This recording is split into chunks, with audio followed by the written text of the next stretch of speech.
Abigail's earliest memory was not of a lullaby, but of the thick, coppery smell of blood and the weight of her father's still body shielding her in the root cellar. Comanche raiders had taken everything else that night. Her mother, their horses, any sense of safety a 5-year-old should have.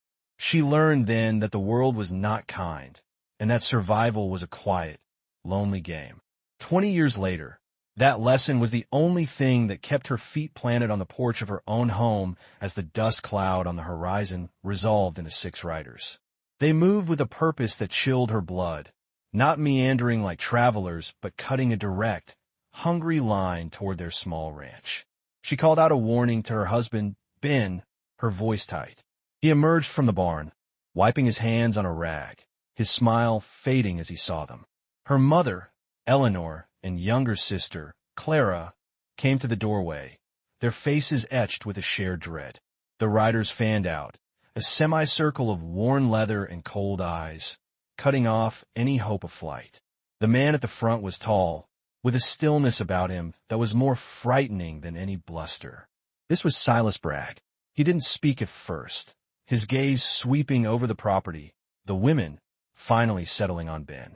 The question was simple, brutal. "You the man of this house?" Ben stood straight, trying to show a courage he couldn't possibly feel. "I am. We ain't got much for you here. Take the horses and go." Silas almost smiled. It didn't reach his eyes. "I'm not here for horses." His hand moved in a blur. The gunshot was a monstrous sound that ripped the afternoon in two. Ben crumpled to the dirt, a dark bloom already spreading across his chest. Abigail's scream was trapped in her throat, a silent, agonizing thing. Clara buried her face in Eleanor's shoulder, sobbing. 2 other men were already off their horses, dragging Abigail's brother-in-law, Thomas, from the smithy. He struggled, but a rifle to his stomach dropped him to his knees. He looked at Silas, pleading, "Please, we got nothing." Silas nodded, almost thoughtfully, and then shot him between the eyes. The violence was so swift, so absolute. It left the world ringing with a terrible silence. The 3 women stood frozen, waiting for the shots that would end them. But Silas holstered his pistol. He walked toward them, his boots crunching on the gritty earth. He looked at Clara, young and trembling. He looked at Eleanor, whose face was a mask of grim defiance, though her hands shook. Finally, his eyes landed on Abigail, who met his gaze with a hatred so pure it felt like fire in her veins. "Men are a dime a dozen," Silas said, his voice low and conversational. "But women of strength are a currency all their own." He reached out and roughly took Abigail's chin in his hand, forcing her to look at him. She didn't flinch. "I'm in need of a wife," he stated, as if discussing the weather. "A strong one who can bear strong sons. A man shouldn't cross a country like this alone." He released her and addressed his men. "Tie their wrists. We're taking them with us." One of the gang, a younger man named Elias, hesitated. "Silas, that's a burden. They'll slow us down." "The canyon." Silas turned his head slowly. The look he gave Elias was enough to make the younger man take a step back. "You questioning me?" Elias shook his head, his eyes dropping. "No, sir." Ropes were produced, coarse and rough, and lashed tightly around the women's wrists, leaving red, burning marks on their skin. The other end of each rope was tied to the saddle horn of one of Silas's men. Eleanor, Clara, and Abigail were yanked into line. Silas mounted his horse, looking down at his prizes. "The desert will decide," he said. "It shows a person's true nature. We'll see which of you is strong enough to be mine." He kicked his horse, and the animal surged forward. The rope attached to Elias's saddle went taut, and Abigail was jerked off, her feet stumbling into a ragged run. Behind her, she heard Clara cry out as she was similarly dragged. Eleanor said nothing, but her breathing was a ragged gasp of effort. They left the bodies of Ben and Thomas in the yard, their home growing smaller and smaller behind them, a tiny island of broken peace in a vast, cruel ocean of dust and rock. The sun beat down without mercy. Each step was a struggle against the uneven ground, the choking dust, and the unyielding pull of the rope. Abigail's mind raced, not with grief yet, that would come later, but with a single burning thought. Survival. She would survive this. For Ben. For Thomas. For the child she suspected was growing inside her. A secret not even her husband had known. She would make this monster pay. But first, she had to live through the hell he was leading them into. The canyon's mouth loomed ahead, a dark, jagged crack in the earth. And as they were pulled into its shadow, the world seemed to close in around them, leaving only the sound of labored breathing and the relentless rhythm of hoofbeats on stone. The heat was a physical weight, and the future was a terrifying, unknown road stretching into a burning horizon. Somewhere behind them, a home was lost forever, and ahead, a nightmare was just beginning. The ropes bit deeper with every step, a constant, painful reminder of their captivity, and Abigail knew, with a cold certainty, that their old lives were already dead and buried in the dust of Red Creek. All that remained was the walk into the unknown and the fragile, desperate hope that one of them would find a way to break free. This chapter details the agonizing march through the desert canyon, where Silas Bragg uses cruelty and psychological games to break the spirits of Eleanor, Clara, and Abigail, attempting to force them to turn on each other. The summary previews the relentless physical ordeal, the outlaw's manipulative tests, and a pivotal act of defiance that shifts the balance of power and sparks a fragile hope among the captives. The world shrank to the next step, and the one after that.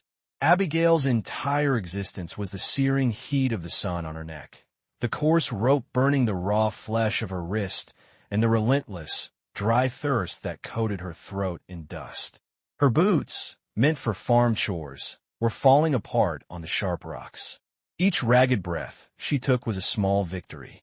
To her right, Clara stumbled constantly, her quiet sobs a steady, heartbreaking rhythm against the crunch of gravel.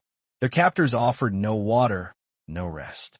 The desert was Silas's chief enforcer, and it was doing its job with brutal efficiency. After hours of this, Silas finally called a halt near a sparse patch of scrub. He dismounted, pulled a single canteen from his saddle, and walked toward the three women. He didn't offer it to them. Instead, he held it up, the water inside sloshing mockingly. "Thirsty?" he asked, his voice flat. Clara whimpered, her eyes fixed on the canteen with a desperate longing. Eleanor straightened her back, though her lips were cracked and bleeding. "What is it you want from us?" Silas ignored her. His eyes were on Clara. "You want a drink, little bird?" Clara gave a tiny, terrified nod. Silas uncorked the canteen. He took a slow, deliberate swallow himself, letting the water drip down his chin. Then he held it out to her. "Come and get it."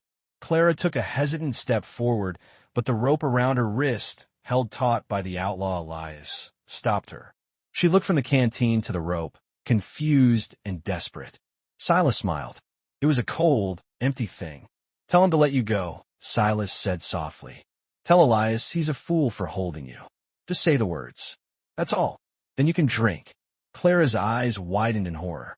She looked at Elias, who stared straight ahead, his jaw tight, clearly ashamed but unwilling to disobey. This was Silas's first game. He was trying to make them betray their own dignity, to make them beg and insult to satisfy a basic need. Clara opened her mouth, but no sound came out. Tears cut clean lines through the dirt on her cheeks. She shook her head, a tiny, defeated movement. Silas's smile vanished. He corked the canteen. "Suit yourself." He turned next to Eleanor. "How about you, old woman? You got the sense to ask for what you need." Eleanor spat on the ground at his feet. The gesture cost her dearly, the little moisture in her mouth gone. "I'd rather choke on this dust than take a thing from you," she rasped. Silas's hand moved faster than a rattlesnake strike. The back of his hand connected with Eleanor's cheek, snapping her head to the side. She staggered but did not fall, her eyes blazing with a hatred that seemed to fuel her. Abigail lunged forward without thinking, but her own rope jerked her back, the pain in her shoulder blinding. Silas turned his cold gaze on her. "Something to say?" Abigail said nothing, her chest heaving, her own hate mirroring her mother's. Silas seemed almost pleased by their defiance. He remounted. "Move out," he ordered. The march began again, even more torturous than before. The sun climbed higher, a merciless white eye in a bleached blue sky. Clara's steps became shuffles. She was fading, dehydration pulling her toward unconsciousness. Abigail knew she wouldn't last much longer. They needed water. They needed rest. They needed a miracle. The miracle, when it came, was not from the sky. It was from the earth. As they rounded a sharp bend in the canyon, a narrow shadowed crevice appeared in the rock wall, and at its base, a patch of damp earth and a few stubborn, green-leaved plants grew. A seep, not a spring but enough. Water. Elias, who was leading Abigail, saw it too. He glanced back at Silas, who was at the rear, and for a fraction of a second, his step faltered. It was a silent question. Silas saw the seep. He saw the desperate hope on the women's faces. He smiled again. "Keep moving," he called out. His order was a death sentence for Clara. That was the second game. To dangle salvation in front of them, and then snatch it away to prove his absolute control. Something in Abigail broke. The careful plan of survival, of staying quiet and waiting for an opportunity, shattered. As Elias tugged her rope to lead her past the water, she planted her feet. She dug her heels into the dirt and pulled back with all her strength. The move was so sudden, so unexpected, that the rope went slack in Elias's hand for a moment. "No," Abigail said. The word was quiet, but it rang in the canyon silence like a shot. Everyone stopped. Silas nudged his horse forward until he was looming over her. "What did you say?" Abigail looked up, meeting his gaze. She didn't look at the gun on his hip or the men surrounding her. She looked only at him. Her voice was stronger this time, scraped raw but clear. "I said no. She will die if she doesn't drink. We all will. And then your prize will be a corpse rotting in this canyon. Is that what you want?" The air went still. No one challenged Silas Bragg. No one. Elias looked stunned. One of the other outlaws let out a low whistle. Silas's expression was unreadable. He stared at Abigail for a long, terrifying minute. The only sound was Clara's ragged breathing. He was deciding whether to shoot her where she stood or to entertain her rebellion. To everyone's shock, he chose the latter. He slowly dismounted. He walked to the seep, knelt, and cupped his hands in the damp earth, letting the muddy water collect in his palms. He then walked back to Abigail and held his hands out to her. "Then you give it to her," he said, his voice dangerously soft. "You take the water from my hands and you give it to her. You're responsible for her now. Her life is yours." This was his twist. He wasn't just giving water. He was transferring burden. He was making her their caretaker, their leader. He was making her complicit. Abigail didn't hesitate. She cupped her own hands under his, and the precious, muddy water poured into them. It was warmint, tasted of earth, but it was life. She hurried to Clara, holding her hands to her sister's lips. Clara drank greedily, water and mud running down her chin. Abigail then went back to Silas, who was still watching her, a strange new light in his eyes. He gave her another handful for Eleanor, who drank with her eyes closed, a single tear mixing with the water. Abigail returned to Silas for a third time, expecting him to offer her a drink. Instead, he took the canteen from his saddle and tossed it at her feet. "You carry it," he said. Then he turned to his gang. "We camp here for an hour." It was a monumental victory. But as Abigail took her first sip of water from the canteen, the weight of it settled on her. Silas was no longer just looking at her as object. He was looking at her as a person, a dangerous person, and he was watching, waiting to see what she would do next. The rope around her wrist felt looser, but the invisible chains he had just placed on her were far heavier. The dynamic had changed irrevocably, and in the harsh silence of the canyon, a new, more complicated game had begun.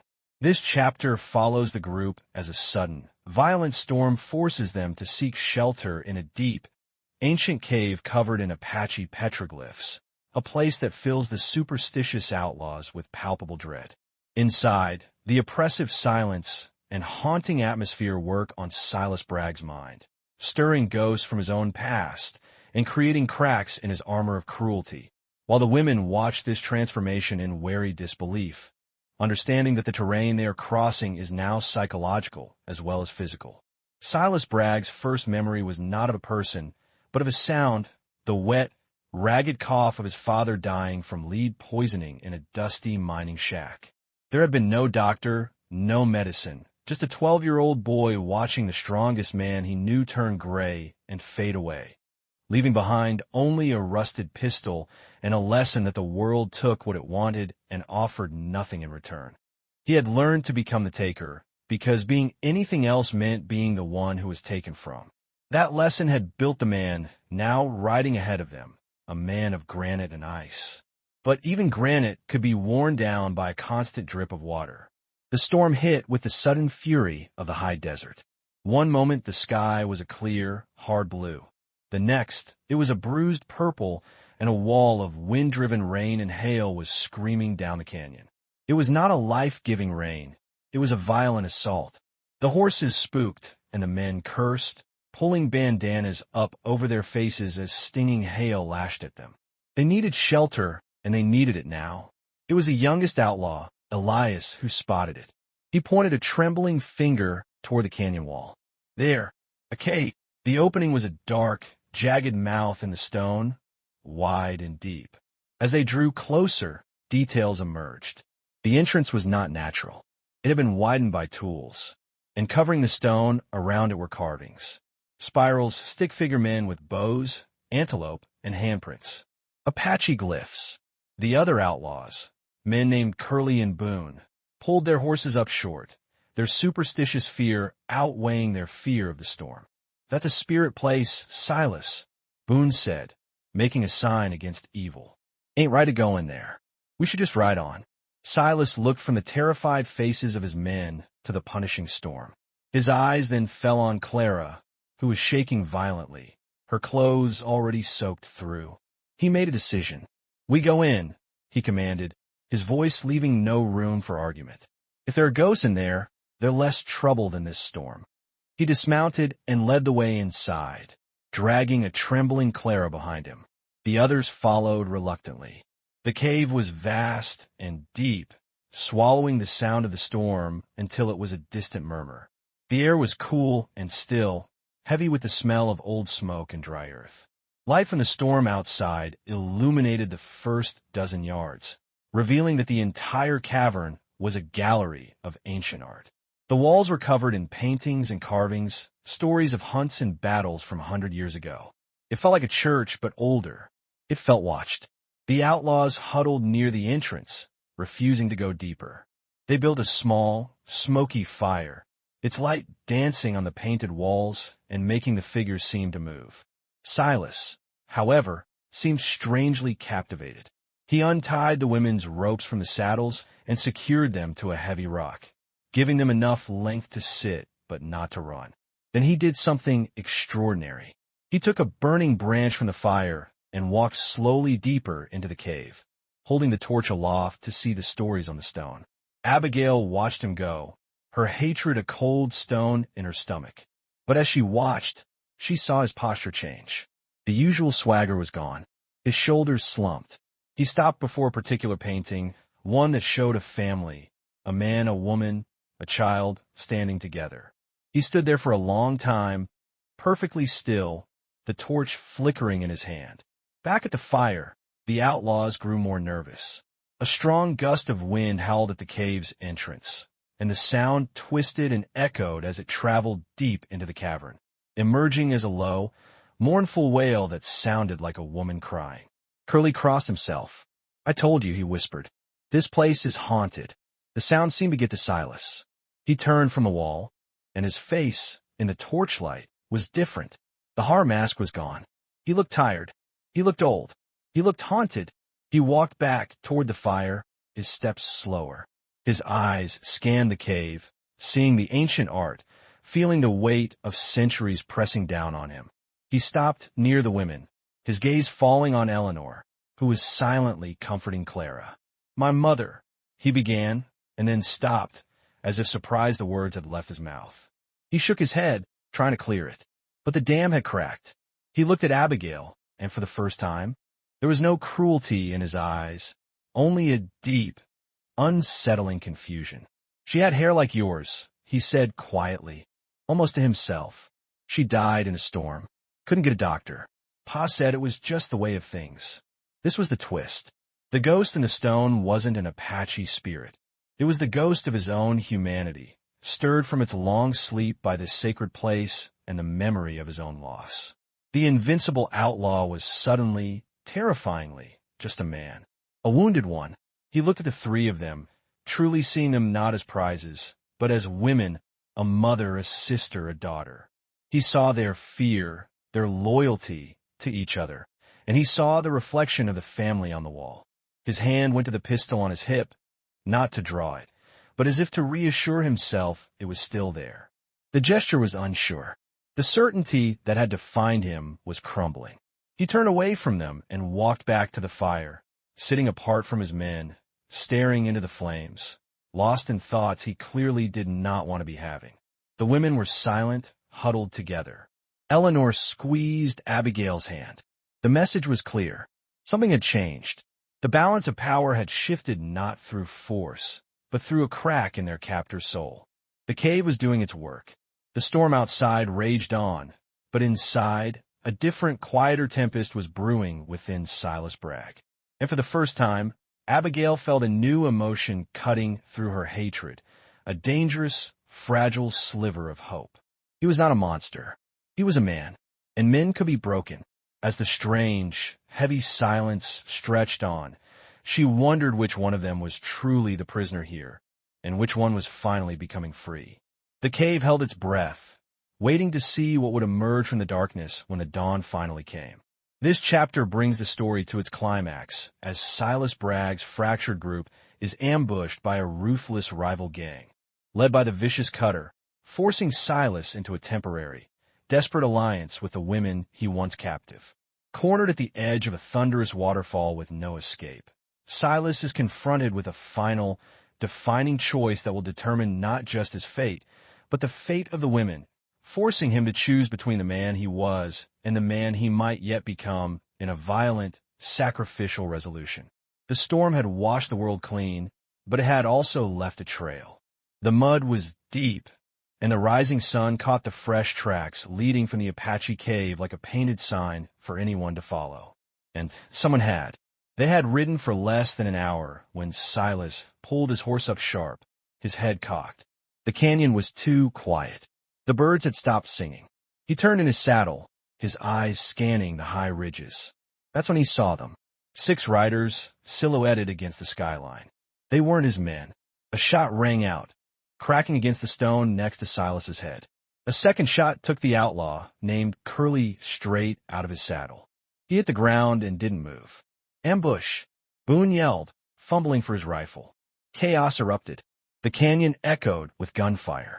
Silas's gang was caught in a deadly crossfire, pinned down. Elias was shot in the arm, his gun falling into the mud. The rival gang charged down the slopes, whooping and firing. Their leader was a big man with a scarred face and a black beard, a known killer named Cutter. He rode straight for Silas, a grin splitting his face. "Bragg," he roared. "Heard you was carrying treasure. We're here to collect." He wasn't after the women. He was after the gold Silas had stolen from Stagecoach a week prior, gold that was now a death sentence. Cutter's men were everywhere, overwhelming Silas's wounded and surprised crew. Boone went down next, clutching his stomach. In minutes, it was over. Silas, Elias, and the 3 women were surrounded, their backs against a sheer rock wall. The only escape was a narrow path that led away from the fight. Cutter dismounted, walking toward them, his gun pointed at Silas. "The goal, Bragg. Then, we'll take the women for our trouble." Silas stood his ground, but his eyes flickered to the women, to Abigail. He was calculating, but the math had changed. He was outnumbered and outgunned. His twisted dream of a bride was about to be stolen by a man even more monstrous than himself. This was the twist. The hunter had become the hunted, and his prizes were now his only allies. "The path," Silas muttered to Elias, not taking his eyes off Cutter. "Back up. Slow." They retreated, step by step, down the narrow trail, Cutter and his men following like wolves. The path ended at a roaring, mist-filled void. The sound was a constant thunder. They were trapped on a rocky ledge at the top of a massive waterfall. Mercy Falls. The water plunged hundreds of feet into a rocky gorge below. There was nowhere left to run. Cutter advanced, his men spreading out. End of the line. Silas looked at Cutter. Then he looked at Abigail, who held a terrified Clara. He looked at Eleanor, who stood tall, ready to fight to the last. He saw the family on the cave wall. He heard his mother's cough.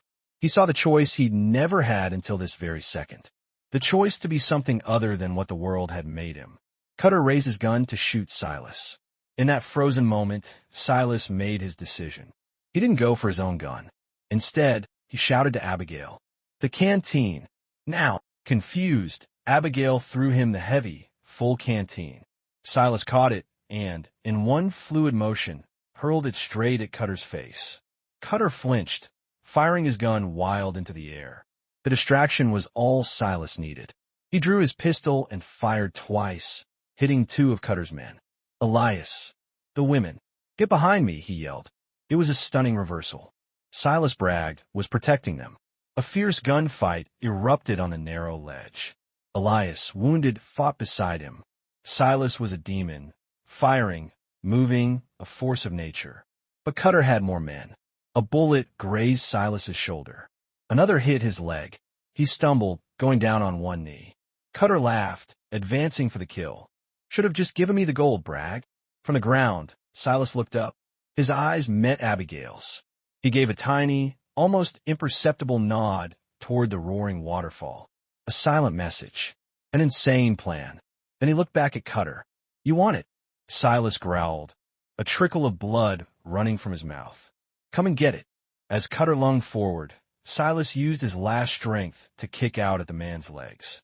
Cutter stumbled, off balance, right at the edge of the precipice. He windmilled his arms, a look of shock on his face. Silas grabbed him by the belt and, with a final, guttural roar, threw himself and Cutter over the edge of the waterfall. They vanished into the mist and the thunder. The gunfight stopped. Everyone stared at the empty space where the two men had been. The only sound was the endless roar of the falls. Cutter's remaining men, leaderless and stunned, looked at Elias and the women. Without a word, they turned and fled back up the path, more afraid of the legend of Silas Bragg than of anything else. Silence descended on the ledge, broken only by the falls. It was over. Elias sank to the ground, clutching his wounded arm. Clara was sobbing. Eleanor held her. Abigail walked slowly to the edge of the falls and looked down into the mist. The man who had dragged her into hell had just thrown himself into it to save her. He had made his choice. He had found his redemption at the bottom of a waterfall. She felt no joy, no victory, only a vast, hollow emptiness. They were free, but freedom had come at a cost she could never have imagined. She turned her back on the edge and looked at her family, at the wounded young outlaw who was now just as lost as they were. The path ahead was uncertain, but it was theirs to walk. They had survived the canyon, the crucible, the ghost, and the fall. The sun was rising higher, burning away the mist, and for the first time in days, its warmth felt like a promise, not a punishment. The long, dark night was finally over.